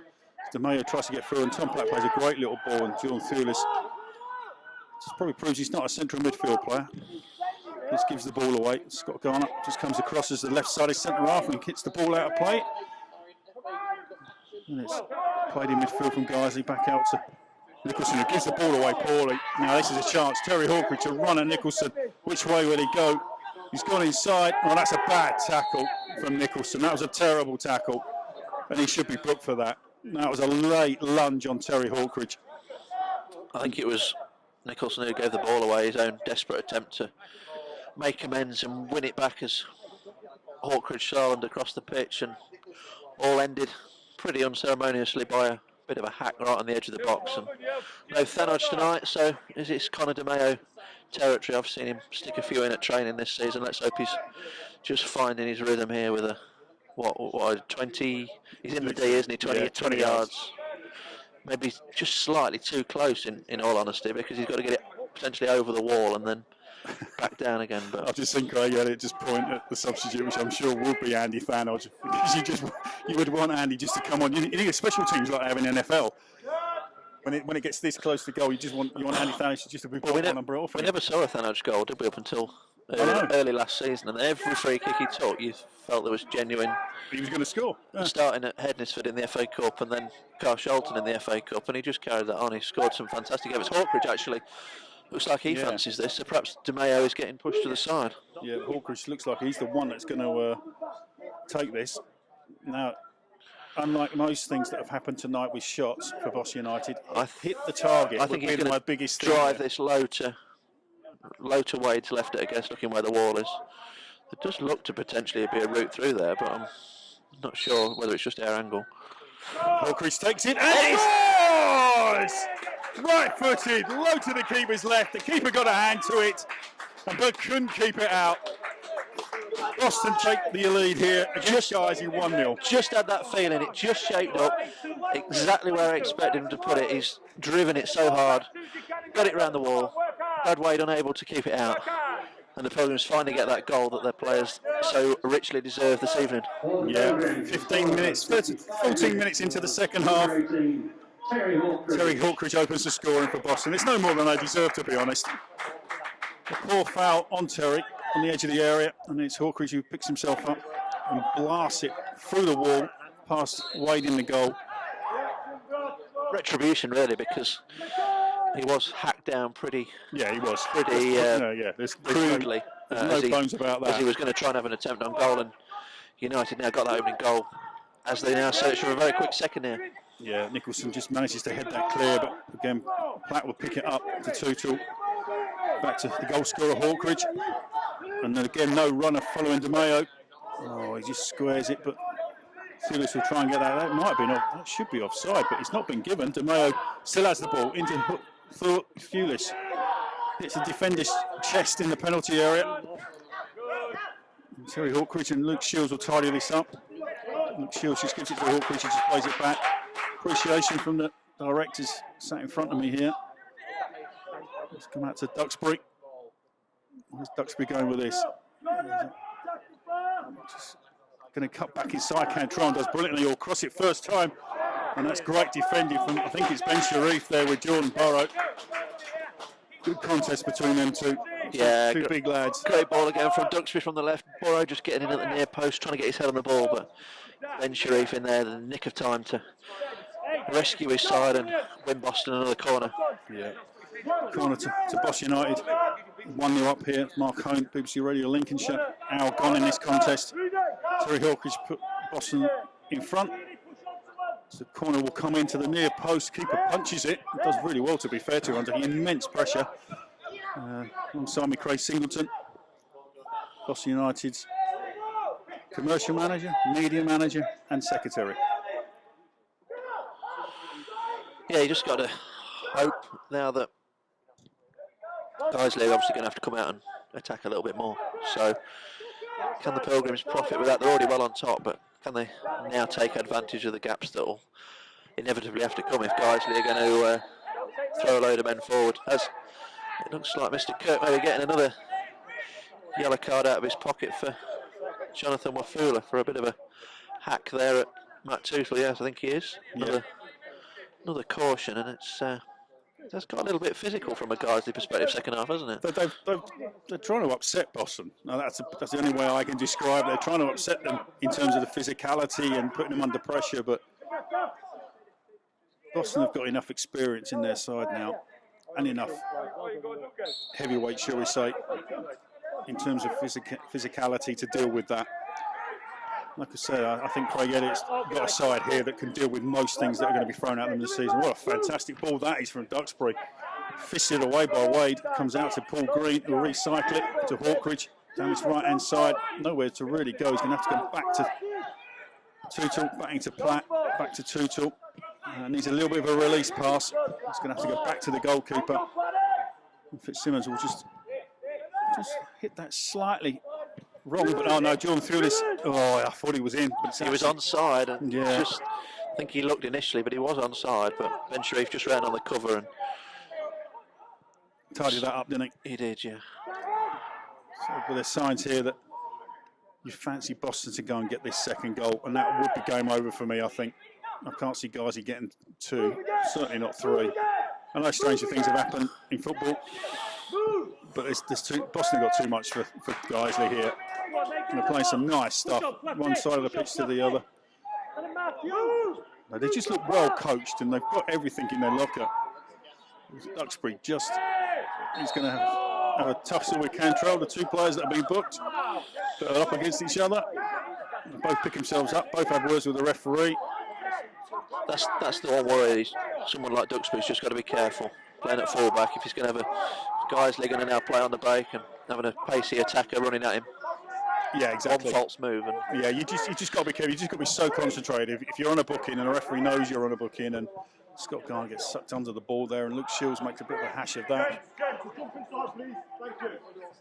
So again, you just got to concentrate. For me, it's a throw in over the far side. We've had 63 minutes of this game. Boston lead 1-0 through Terry Hawkridge's great free kick. Paul Green in his own area, having to tidy that up, and does brilliantly. Clears that long. John Burrows having a little bit of a quiet evening. And Terry Hawkridge just plays it down the line. Just has to tidy it up. Newell, the substitute. Paul Green just shows people the ball. It's fantastic play from Paul Green. Just shows people the ball and then just is able to tow it away from it. He's been the best player on the pitch for me tonight, Paul Green. He's really shown his class. He's 1 or 2 question his age when he signed, but what a brilliant signing. And I think that if all the talk was if COVID hadn't hit and Crewe had perhaps had a little bit more money to spend, they'd have kept him. Yeah, well, I'm not surprised. And he would have been playing in League One this year, but circumstances have dictated, and he's looking like a fantastic signing for the Pilgrims. Yeah, every time he gets the ball, he just looks in so much time and space. Nothing troubles him. You know, he's under immense pressure here. He just works his way, works the ball out, sent to Hawkridge. It shows this fantastic play from Boston United. They've actually kept the ball, gone from one side of the pitch to the other, and Guiseley have not anywhere near them. I can't believe how much space that Terry Hawkridge was allowed to put that ball up in. It just stood midway inside the Guiseley half. But Theo's offside again. Yeah, Theo just goes too early. Craig Elliott just says, bend your run. And he's quite right. John McDermott's saying the same thing to him. Craig Elliott just goes on his haunches and gets frustrated. Craig Elliott was a centre forward himself, so he knows exactly what runs he should be making, Jordan Thewlis. So,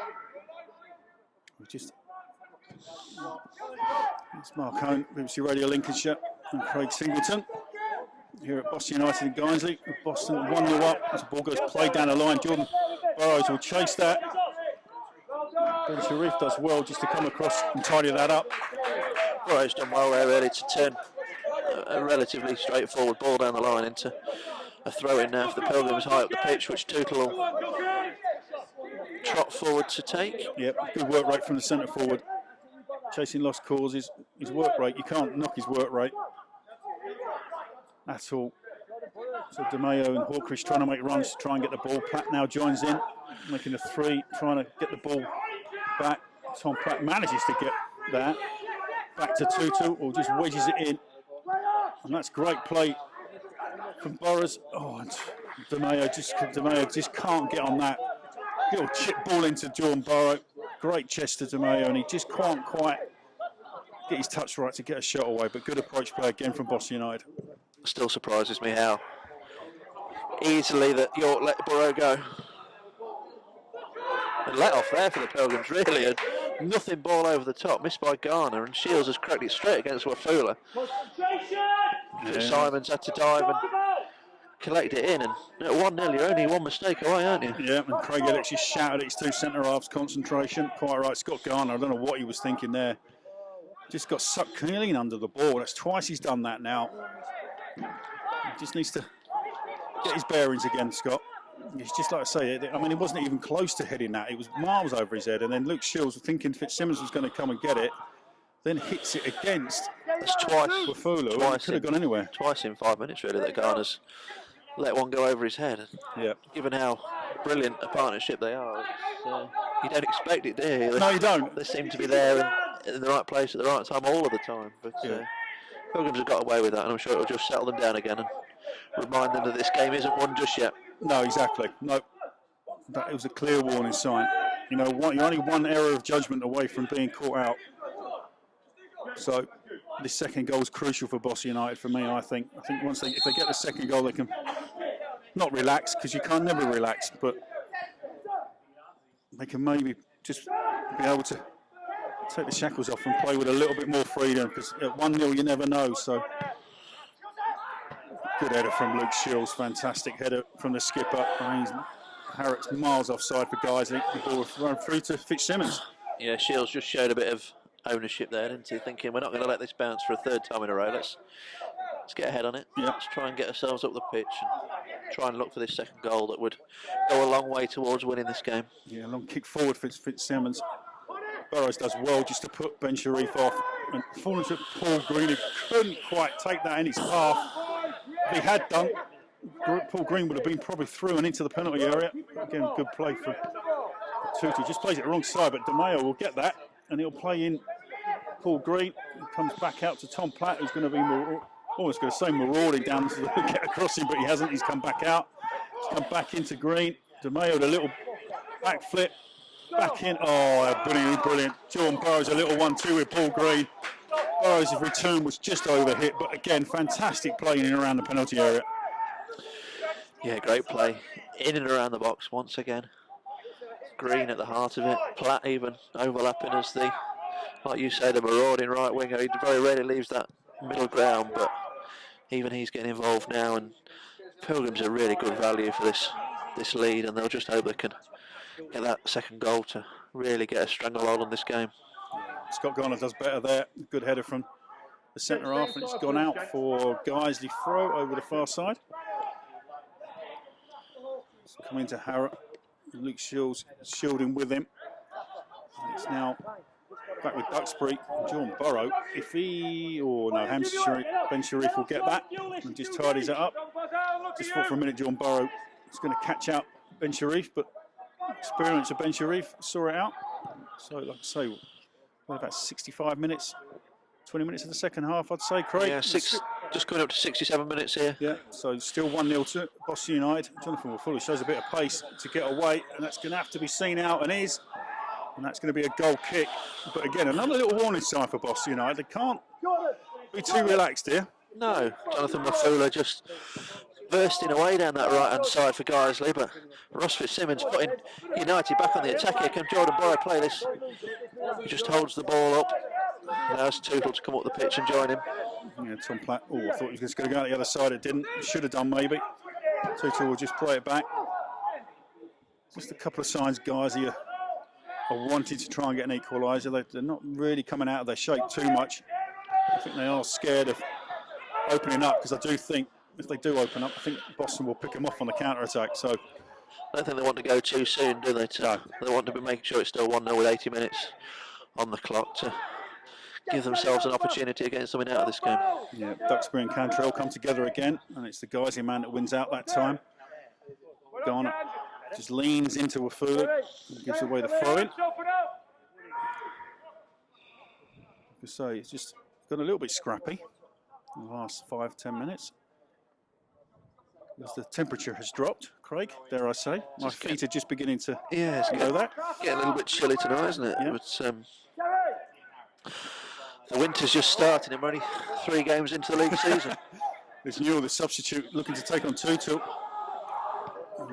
Mates places it, and Luke Shields skies it, but Fitzsimmons. I wouldn't actually say the Pilgrims have been that decisive defensively second half. They've just got to just bolt this down again and make sure they don't do anything silly. Yeah, they're just not done anything out of the ordinary, but just players who you don't normally expect to miss head balls and slice clearances are doing at the moment, and they may just need that second goal to give themselves a bit of breathing space. Yeah, Ben Sharif comes in the back of Burrows and gives away a free kick. It's been a good battle between those two again, hasn't it? The Telford centre halves were all big lads, had a good running battle with Burrow, and he obviously managed to get himself on the score sheet, and it's been the same again tonight, really, hasn't it, with Ben Sharif and him? And yeah, I just think he just gives something different to what Boston have had over the last couple of years in terms of a centre forward. He gets you free kicks higher up the pitch. You know, he'll be chasing lost causes. He'll try and link play, and he will score your goals and crosses. So, you know, I think he's a great addition to the side. Terry Hawkridge now. He's under hit that, has he? Oh, it's come near post. Can somebody get there? Oh, it's an open goal for Jordan Thurles. And the flag has gone up, which is just as well, because Jordan Thurles has missed a sitter from 2 yards out there. Yeah, I think the assistant referee saved his blushes by sticking that flag up, and they saying he was offside, because had he not been, that was a... Even I think I might have scored that. Glaring miss fairly centrally in front of goal. So get a few funny looks from people. Don't be silly, Mark. Is that what they're saying? Yeah. What are you talking about? Anyway, so guys, you're back in possession. Still 1-0 to Boston United here. Terry Hawkridge's free kicks just before the hour mark. The difference between the two sides. I could say one or two signs that guys, you're just trying to get out of their shape a little bit more and be a little bit more adventurous. So Boston need to be on their mettle. They don't need to do anything daft here. They've got the lead, which their play warrants, but they don't want to be done with a sucker punch. I think they definitely deserve to be in front, but there's been one or two little scares, not more so than obviously Harrott hitting the bar out of nothing first half, and then just one or two little scrappy bits in and around the box in the last few minutes. But we're now 70th minute here at the North Home. Pilgrims still lead 1-0 in the way they want to be, but they just want this second goal to give them a little bit more security. Yeah, just Craig Elliott just looking at his bench. Going to tell a few lads to go and warm up. I would imagine Thanodge and Archer would be his go-to men for the night, really. It's a relative shock to see Thanodge not in the 11, and Jordan Archer did well when he got 10 minutes on Saturday, so I'm sure he'll be looking to come on and make an impact. Yeah, I think he just needs he needs a run of games, but when you've got Jordan Burrow in front of you, it's not necessarily easy to come by. No, especially at this level. I know obviously Jordan's played at a higher level, Jordan Archer has played at a higher level, but when you've got somebody that's that experience at this level in terms of Jordan Burrows, then it's a very hard man to dispossess, I would suggest. And I'm sure there will be times when he does unleash both on opposition, but I wouldn't imagine that would be too regularly. No, so Duxbury having a battle with Cantrell again. How many times am I going to say that today? Jonathan Wafulu and Tom Platt having another battle. It's very scrappy at the moment, but DeMeo just comes away with it, and that'll be a free kick. And then the Guiseley players go mad at the referee. Yeah, they're not happy with that giving of a free kick against DeMeo.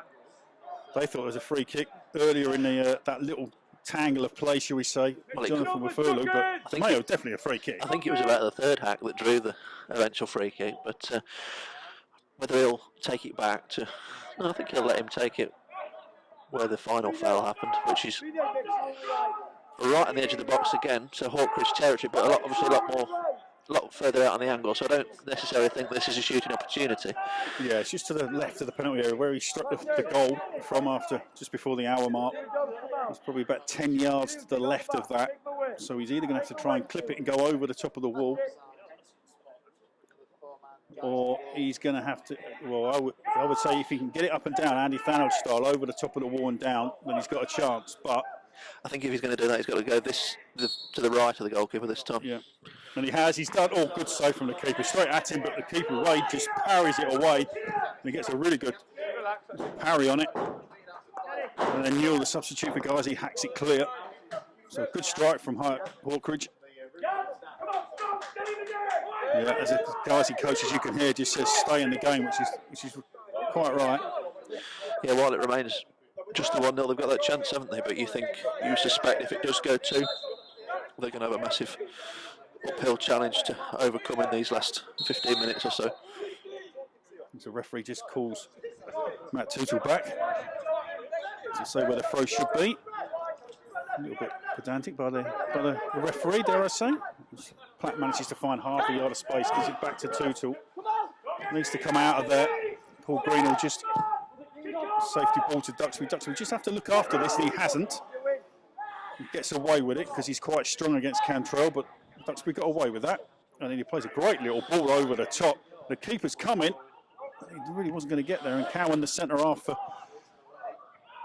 guys who will clear it. It's a great little ball back into Jordan Thulis. Oh, he should have played Green in and didn't. But he plays it wide to Tootle, the right back, sorry. It's a poor ball. Oh, I thought Thulis would pick it up off Capola, but he can't do it now. It's come down to Johnson now. He's going to play Harriton against Luke Shields.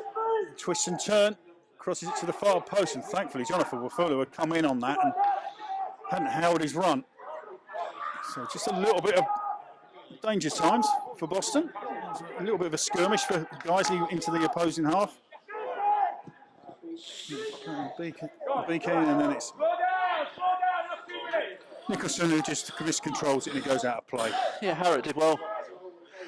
Worked himself a space to get the ball in from the left, beat Shields, whipped it in, but Wafulu had really committed himself too early, and nobody there, thankfully, from a United perspective to take advantage for Guiseley, and the Pilgrims still hold this one-goal advantage with 15 minutes to play. Yeah, good value for it, though. It's just a matter of seeing it out now. Tutu does exactly the same as Nicholson. Miscontrols it on the line and gives Guiseley the throw. Tom Platt will get that. Garner with a little bit of a strange header, but Demio will get that, and Duxbury plays it down the line. Jordan Burrows will pick that up.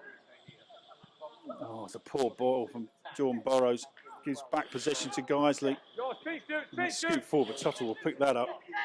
And Hawkridge will twist and turn, comes away with it. Paul Green makes an intelligent run out to the right-hand side, and he will cross it into the penalty area. Ben Sharif will clear it. What will Duxbury do with this? One touch and strike. Oh, and it's hit the back of Cohen and gone away behind the goal for a corner. You could tell what he was planning to do. If his first touch was right, the next one was going to be a shot, and that's exactly what happened. And he's got better, Scott Duxbury, as the game's gone on. Yeah, the shaky first 20 minutes, should we say. He got booked. He was close to losing his head once or twice, but he settled himself down and got forward at every opportunity, defended well, and has been a big part of United's display from sort of 20 minutes onwards tonight. Yeah, so corner to Boston United, 2 hands in the air from Terry Hawkridge over that far side.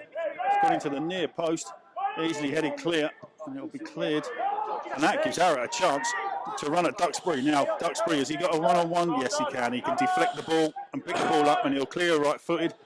Oh, he cuts back inside. I have to say, he looks... How well has he done there? He's done brilliantly there. Play a ball over the top to Jordan Thulis. Now, Jordan Thulis, can you pick out somebody? Can't pick out Jordan Burrow, unfortunately. But Jordan Thulis will twist and turn, trying to get away with the ball. Paul Green comes back in. Just glides past players, Paul Green. Plays a little 1-2 around the corner to Hawkridge. And then they play 2-2. No, they've not followed the run of Paul Green. And there's the guys he bench shouting at him. And that's a great ball in the penalty area. It's come out to DeMeo. Can't quite work a shot out. Tom Platt. He's going to shoot. Probably the wrong decision from Tom. Then he falls over the ball. And they'll clear long. Luke Shields does well, just lets the centre forward Harrod deal with it. When you go back to it, what a fantastic piece of defending from Scott Duxbury, because Harrod was charging at him. The Pilgrims looked in all sorts of bother. And as he defended it, he's chopped it back onto his left foot and he set Jordan Thulis away on the counter-attack. Yeah, great play from Scott Duxbury. Like I say, he's just got better and stronger as the game's gone on. Double substitution coming up for the Guiseley now. It's number 14, Matthew Gillum, and 17, Lewis Hay. So Gillum, I believe, is a former Rochdale player. Lewis Hay is another youth team product. And Brad Nicholson's gone off. And Gillum's not actually come on just yet. So it's Lewis Hay for Brad Nicholson. So they've actually sacrificed one of the three at the back now. So it looks like Neil will push to left back. Yeah, so it looks like might be a change of shape over there. So just Craig and that, they'll probably... 12 minutes to go, they probably think they don't need three centre halves on the pitch when they're losing by 1-0. So yeah, Fitzsimmons slices the ball out of play for a Guiseley throw. So We have probably about 15 minutes left of this game. It's still 1-0, Terry Hawkridge goal after just before the hour mark. The difference between the two sides, although I have to say Boston have been the better side and deserve to be this 1-0. So the long throw man in Nicholson has gone off.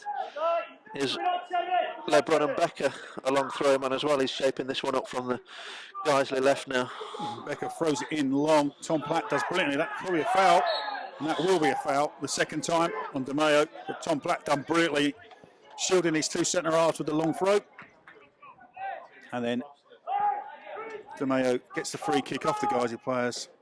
So Fitzsimmons will take his time, plant the ball down just inside the 18-yard box and clear long, no doubt. As the third substitution, for Guiseley, and it's Harrott, which I'm not too displeased about, having Boston to win this game, because I think he's been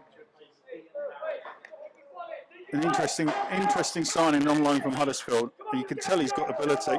I'm surprised by that. I can only presume it's a match fitness issue that he's not fully up to speed, but he's certainly carried Guiseley's greatest threat tonight. Not more so than that breakaway a few minutes ago where Duxbury just managed to hold him up. Yeah, he looks a promising young player. Does Harrott? Like you say, quite rightly, Craig, he was the main threat I thought for Guiseley, and his Duxbury picks the ball up. He's chased by the substitute. Hey, it's going to just stop Duxbury just shrugging him off, and Cantrell will come to the rescue and brings it away. Cantrell, and then Scott Garner puts his foot in brilliantly.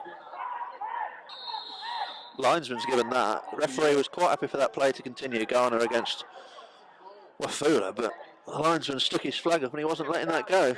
Yeah, I'm not sure what he saw, but Wafula's gone down. It's actually Ekpolo, I think. It's not. Oh, is it Apollo? Yes, it's number 8, not 9. So it's quite a furore going on. But considering the referee didn't even give it, I can't imagine there's going to be too much of a punishment coming. No, exactly. The linesman's give it.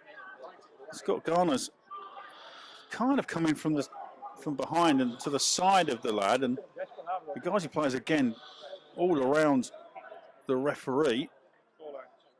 And it's over the far side, so we didn't get a real good look at it. Well, as it happened, I thought that's potentially a foul, but the fact the referee stood looking straight at it and was happy for it to continue, I think it's the fact that the linesman stood flagging furiously that. Yeah. So I can't see that he's going to. Linesman and referee just having a word. Presume he's going to discuss whether I think it was worthy of a yellow card, but I really can't see it. Yeah, Scott Garner's just. He's getting called for. Was he getting called for, or is he just? Scott Garner just been called to the referee now.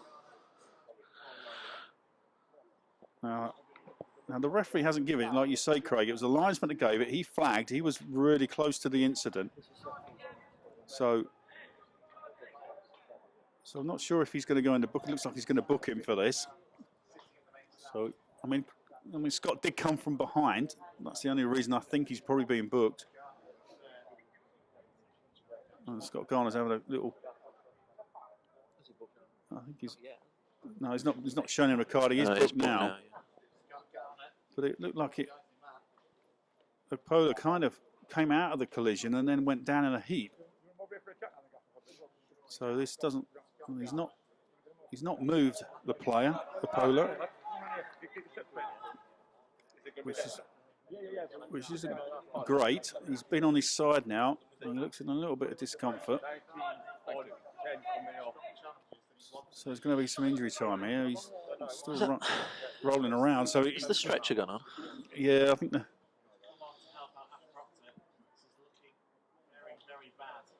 Yeah, he's rolling around. As Guiseley have just used their last sub, so they could be finishing this game with 10 men. Yeah. As Jordan Archer looks like he's going to get ready to come on for Boston. But Polar looks in some kind of discomfort there. He's not moved. That's always a sign for me sometimes that a player is in a little bit of trouble. Normally if they're roving around, you kind of think, well, that obviously hurt. But he's not moved, so he's obviously clearly in a bit of discomfort there. The stretch is being called. So this is not good for the Guiseley, number 8. Yeah. So what do we have left in the game? So obviously whilst Apollo's been seen to, and so we've probably got what we got left, Craig. Probably about 10 minutes of this game. I'd suggest. We're less than that. We're at 7 minutes. 7 minutes of this game. You'd imagine by the time this incident's dealt with, you're looking towards 7-8 minutes of added time, I'd have thought. Yeah. So all the Boston United players coming over to Craig Elliott just to have a look at, have a chat, have a drink, discuss tactically how they're going to see this game out. For me, there's just been a couple of little warning signs. It's just a matter of concentration for me at the back. I really didn't see what.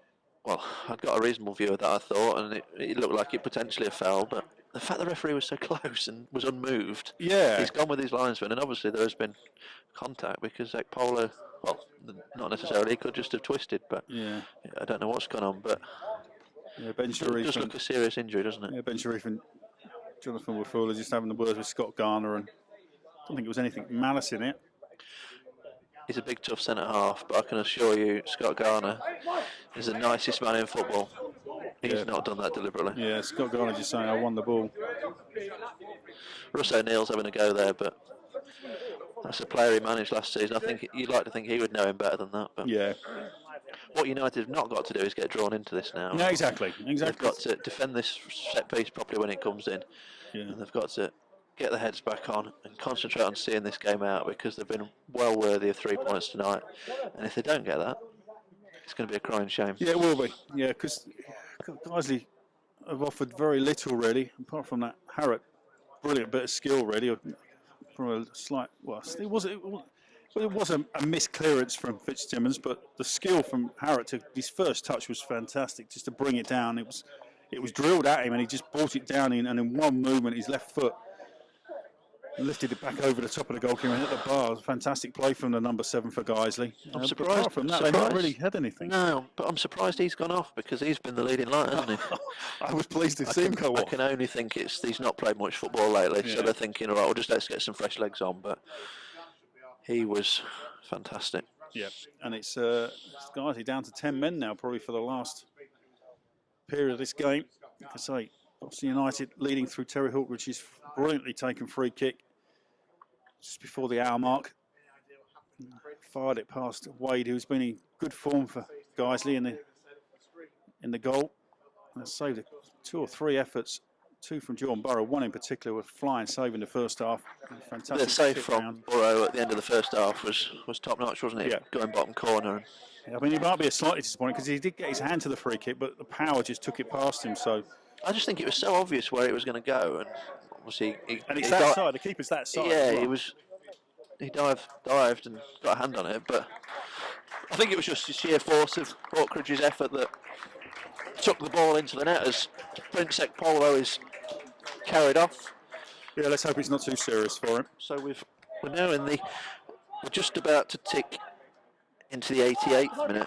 So I would say that's taken, well, Garner was booked 82, so that's taken 6 minutes, if not slightly longer. So I think you're looking towards 10 minutes of added time if the referee does things properly with the goal and the substitutions. Yep. So still a bit for Boston to do to see out this game. Guiseley will have a free kick where the incident took place. It's just in their own half, just sort of on the far side. It can be lumped forward. Hands of Ben Sharif has gone up. And Becker is there as well. Oh, so he's actually mishit that. And now will put Jordan Thulis almost in on goal. Wade has to come and deal with it and does. Jordan Burrow fighting with Ben Sharif, literally. And he wins that. There's the Boston United man, Jordan Burrow. And after all that, Jordan Archer was getting ready to come on. I can see the bright lights of the substitute board illuminated in the United dugout, but he's not. Oh, here he does come. So whether it's going to be a straight swap for Jordan Burrow, by the position Jordan Burrow is taking up, I'd imagine it probably is. Yes. He's just going to take a slow walk back, as he's called. It's not actually, sorry. It's Jordan Thulis. A disservice there. It's Jordan Thulis coming off. Jordan Burrow was just lining up for the throw in, but Jordan Archer for Jordan Thulis, 88 minutes, but still probably about 10 minutes to play in this game. Yeah. Thulis has done okay tonight. There's been a threat at times. Not probably one of his better games, but he's certainly been a threat. So let's see what Jordan Archer can do now as Burrows and Ben Sharif get close again. Oh, and the lad's fallen over. The number 10 and BK's fallen over, and Jordan Burrows. Oh, Jordan Archer with his first touch should have scored. I couldn't see who it was. It was behind the pillar, but Jordan Burrows pinged it in and nearly got the ball back at him. So, yeah, did. Yeah, Jordan Burrows did brilliantly. Archer came on Saturday and did well. He was a fraction away from a Duxbury cross, and then had a late shot blocked. So close to his first United goal, and like you say, he couldn't tell who it was instantly behind the pillar, but it was Archer, and that should have been 2-0 and game over. Should have been, yeah. Jordan Burrows just did well, and Mbeke kind of slipped over on the byline. Jordan Burrows picked it up. To be fair, he did fire it at Jordan Archer, and as your first touch, you probably want a little bit of a softer pass to try and open the account for Boston United, but he just basically put it straight back at Jordan Burrows and went out harmlessly for a throw-in, for a goal kick, sorry. So, Guiseley still in this game. When are you back with us, Mark? We're at Southport on Saturday, but I believe Rob's that's doing that. Rob. Yeah, Rob's doing that, and then me and Rob are doing Bradford on the Monday. Okay. So always a nice trip to the Horsefall in midweek. So. Yep. It should be offside. I thought he was offside there. It's not been given. I mean, Demeo, can he square it? Yes, he can. Terry Hawkridge now will set up Green. Oh, so it's Jordan Burrows, and it's gone a foot past the post. Again, hit the target for me. Great setup play. DeMeo did brilliantly to set up Hawkridge, who's brilliantly to then again set up Jordan Burrows, and he just side foots the ball past that far post, and again another chance goes begging for Boston United. Hopefully they won't regret this. Ben Sharif brings it forward for Guiseley. Almost as if they're looking to score the perfect goal, isn't it? It's so much fantastic interplay in and around the box tonight, but only that one very good set piece to show for it, and well, it could be 4 or 5, couldn't it? Oh, Tutu just tries to nutmeg it. Okay. He can't do that. Long hopeful ball for Jonathan Wafula to chase for Guiseley. Luke Shields will deal with that and thump it back. And DeMeo, sorry, it's Tutu in front of me. They look the same, Tutu and DeMeo. Well, we're into added time now. Whether the referee's going to request that the board is shown, but I would imagine, I think it is. I think it's coming out now. You could probably see it. I can't see it. 7 minutes. Well, I think from hanging on to a game point of view, United have got away with that because that incident was 6 or 7 minutes on its own. So it seems like the referee's forgotten the rest of it. But we'll take that. Yeah, exactly. 7 minutes for Boston to see out this game. Mark Owen, BBC Radio Lincolnshire with Craig Singleton doing the online commentary for this game. Boston leading through Terry Hawkridge's 59th minute free kick. A long ball played into the box. That should be a foul on Jordan Archer. Yep, you can't push somebody over in the box. Young man. Soft. It looks like there's another sub-readying in the United box. And we're thinking Thanodge or Terrell Warren possibly. I presume Craig's obviously thinking of shutting up shop, although yeah, you are playing 10 men now. But even so, a long free kick here from Brad Wade can just play you into trouble if you're not switched on. So good tearing header from fantastic header from Luke Shields. His leap is so good. Oh, just given away by Jordan Archer. And it's put Boston on the back foot. But the skip up, Shields will come across, clear long. It has gone out of play though. So just a little bit to do. It just gets 4 in these last few minutes. Paul Green organising in midfield. The substitute's going to be done. Looks like Tyrell Warren is going to come on. You're quite right, Craig. It'll be interesting who comes off. I would say Terry Hawkridge, just to add that extra layer of protection in front of Matt Tootle as they did on Saturday, protecting a 1-goal lead. Tom Platt does well in front. Winston picked up by the substitute. Hey, but it's gone out of play. Here comes Terrell Warren. No, not just yet. No. Terrell Warren's up and down the sideline. Saying if you're going to make the substitution, you're making it now. Yeah. No, he's not. No, I think he's standing his ground. Yeah, Tutu's just going to take this throw in. And it's Jordan Burrows. Just make it awkward, and he does. Hamza Ben Sharif should tidy that up, gives it back to Wade, who thumps it left-footed long. Luke Shields again, Jonathan Wafulu, and Luke Shields wins it again. Terry Hawkins does a sensible thing, clips it down the line. That will not run out of play. Jordan Burrows does brilliantly, absolutely brilliantly. He chases the goalkeeper down. Wade has to come and clear it and thumps it out for a throw-in. Fantastic play from the centre forward, really unselfish play. Good work rate from the big number 9. Terrell Warren still waits. Not sure what United are looking for to make the substitution, but oh, here we go. It is going to be made now. Linesman's on his way. Yeah. I'm thinking Terry Hawkridge potentially, but we'll see. It yes, is. It is. It should be a manager, Craig. Well, see, I've got a reasonable idea of the tactics and things that the team employ, so yeah. I think it's a fairly obvious one. You're a goal up. You've got everything to lose now, so get that extra defensive-minded player on to concentrate on holding on to this lead for what is now the last 3.5 minutes. Yeah, you don't want any crosses coming into your box, do you? I mean, we know Jonathan Fuller can jump, so you just want to stop all the crosses. You don't need to maybe go for that second goal now. So sensible substitution. So we'll probably only have 3 or 4 minutes left of this game. Terry Hawkridge with the only goal of the game, 59 minutes. As Boston win the ball back, but DeMayo just can't quite get the ball out of his feet. Guys, he get a free kick. So it'll be lumped forward by Wade. I would suggest dying embers of this game. Terry Hawkridge's 59th minute free kick. Difference between the two sides. So Wade, left-footed, big, launches it. Luke Shields wins another header. Paul Bump played forward and caught Benson Henson-Reeve with a really good header. Did actually wonder if Terrell Warren had given a free kick away there, but yeah, the referee not moved. It's just a bit untidy, and Guiseley have got a sniff with Ben Sharif. Luke Shields does brilliantly again. And it's now a booking to Hamza Ben Sharif for obviously gobbing off at the referee, I would suggest. Is that who you think it was? Yeah, it was Ben Sharif. Yeah, he just said something to the referee and he just flashed the yellow card at him. I'm also told by Scott Walden on Twitter that Dan Kelm was booked earlier as well in the aftermath of all that, so I'm presuming that was a dissent. Yeah, must obviously have been. Complaining that Garner wasn't sent off rather than yellow carded, but Mbeka launching another throw for Guiseley United, having to defend. They're getting the head on this, but the shot's going to come in. Oh, you can't believe it. Newell is absolutely thundered a 22-yarder into the bottom corner. Luke Shields heads it clear.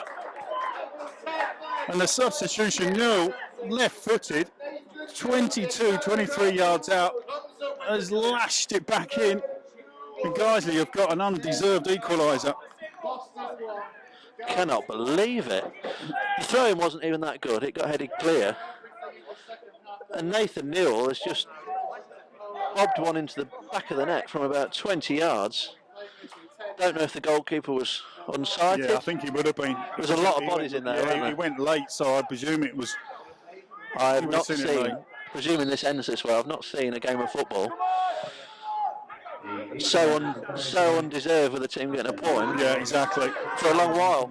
It just shows you've got to take your chances, and Boston have had so many chances. Scott Garner will get to that. He helps it on. It's going to come to Archer, who lashes it and it hits the post. It took a deflection, clipped the outside of the post. It's all going on here in the last couple of minutes. 1-1. So can Luke Shields or Scott Garner get on the end of something? Paul Green's gone over to take the corner now as Terry Hawkridge has gone off. It's a body blow for Craig Elliott and his men at the moment. So Paul if there Green, is any justice, the Pilgrims will score here. It doesn't always work like that, I know, but blimey. right-footed. Tyra Warren manages to get that clear. It's going to come out to Duxbury, who has to play long. Fitzsimmons will just hack that out of play.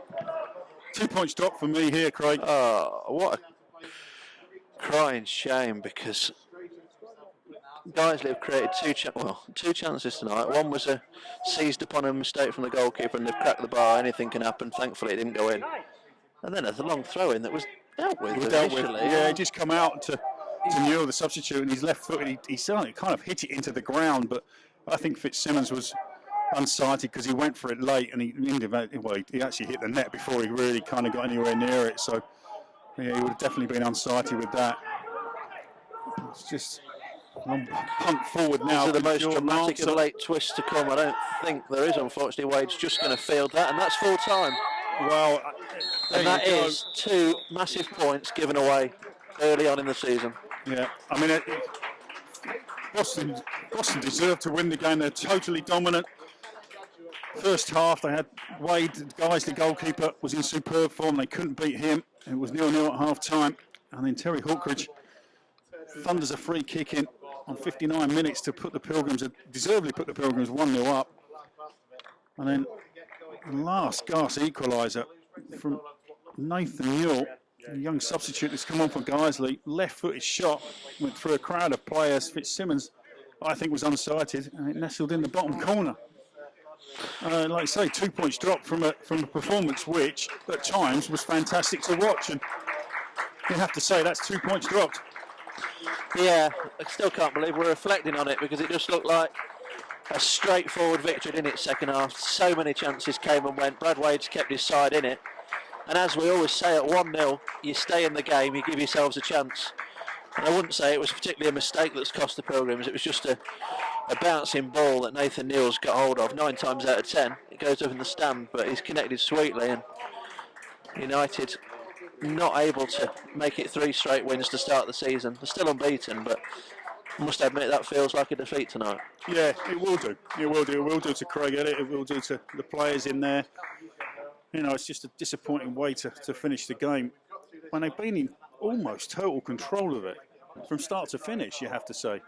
And they can't keep missing chances, though. They had 2 or 3 really good chances, even in the second half, to get that second goal, and that would have put them outside. Yeah, I wouldn't say keep missing chances, because tonight's game is probably the first time they have missed chances, really. The scoring 4, 4 and 3 in the previous 3 games is nothing to be ashamed of, but tonight the chance was there to realistically go and get another 4, wasn't it? I genuinely thought after the start the Pilgrims made that they would go and do that, but not quite panned out as we expected. And just when you think you've got it cracked, football kicks you in the bits, doesn't it? And it always does. It brings you back down to earth with a bump. And we were saying, weren't we, you know, you just got to concentrate, you know, make sure you make the right decisions.